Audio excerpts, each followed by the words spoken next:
Halo, perkenalkan nama saya Oktaviana Sitorus dari Universitas Pancasakti, Prodi Manajemen, Fakultas Ekonomi dan Bisnis.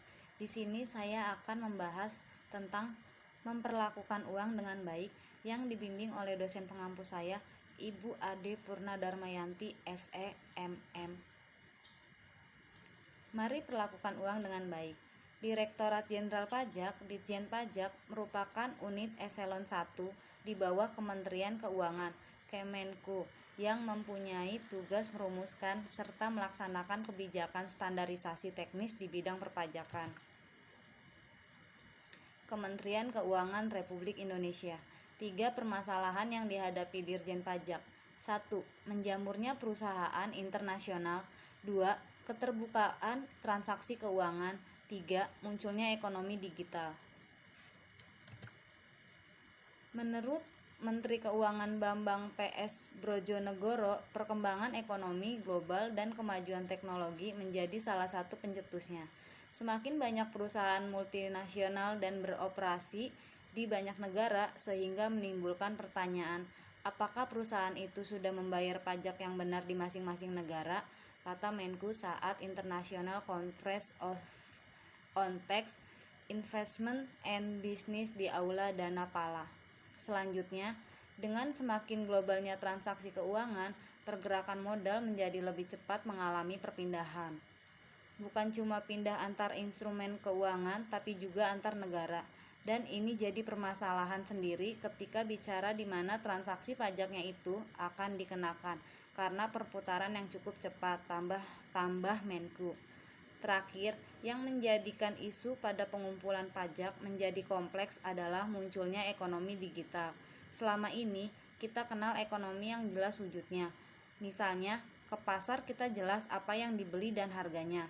Saat ini, dengan kemajuan teknologi dan informasi, maka transaksi yang selama ini fisik menjadi transaksi di dunia maya. Hal ini menjadikan pemilik pajaknya tidak jelas. Apakah negara tempat berdiri perusahaan atau negara asal perusahaan? Jelas Menkyu. Pajak internasional. Dikarenakan banyaknya perusahaan internasional yang masuk ke Indonesia, maka Dirjen Pajak pun mengeluarkan perpajakan internasional menuju solusi global untuk pajak ekonomi digital. Pertama, user partisipasi proposal, di mana pajak digital dipungut berdasarkan kontribusi pengguna dan hak pengenaan pajak dialokasikan berdasarkan tempat di mana pengguna tersebut berada. Kedua, marketing intangibles proposal, di mana pengenaan pajak didasarkan pada tempat aset tersebut digunakan.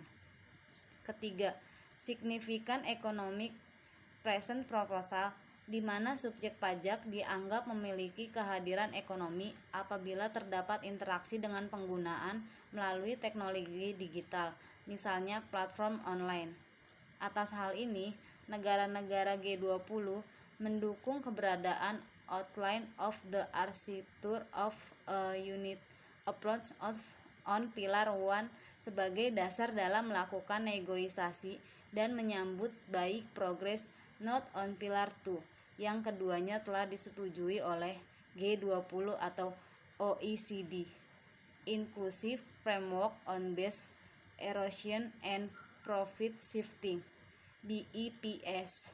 Negara-negara G20 menegaskan kembali komitmen untuk mencapai solusi berbasis konsensus dengan laporan akhir yang akan disampaikan pada akhir tahun 2020 dan Key Policy Future pada Juli 2020. Transparansi keuangan. Indonesia sudah menerapkan Automatic Exchange of Final Account Information (AEOI) berdasarkan standar pelaporan umum atau dikenal sebagai Common Reporting Standard (CRS). Dalam Peraturan Menteri Keuangan Nomor 19/PMK 03/2018 tentang petunjuk teknis mengenai akses informasi keuangan untuk kepentingan perpajakan, mensyaratkan bagi lembaga keuangan yang akan melaporkan informasi keuangannya harus memuat paling tidak identitas pemegang rekening keuangan, nomor rekening keuangan, identitas lembaga keuangan, saldo atau nilai rekening keuangan, dan penghasilan yang terkait dengan rekening keuangan. Sementara terkait saldo atau nilai rekening keuangan yang harus dilaporkan bagi orang pribadi paling sedikit diatur 1 miliar rupiah atau dengan mata uang asing yang nilainya setara. Sebaliknya, bagi badan tidak terdapat batasan saldo. Sebelum melakukan pelaporan lembaga keuangan, harus mendaftarkan diri terlebih dahulu ke Kantor Pelayanan Pajak atau KPP, tempat wajib pajak terdaftar paling lambat tanggal 31 Maret 2018. Sementara batas waktu pelaporan paling lambat tanggal 30 April 2018.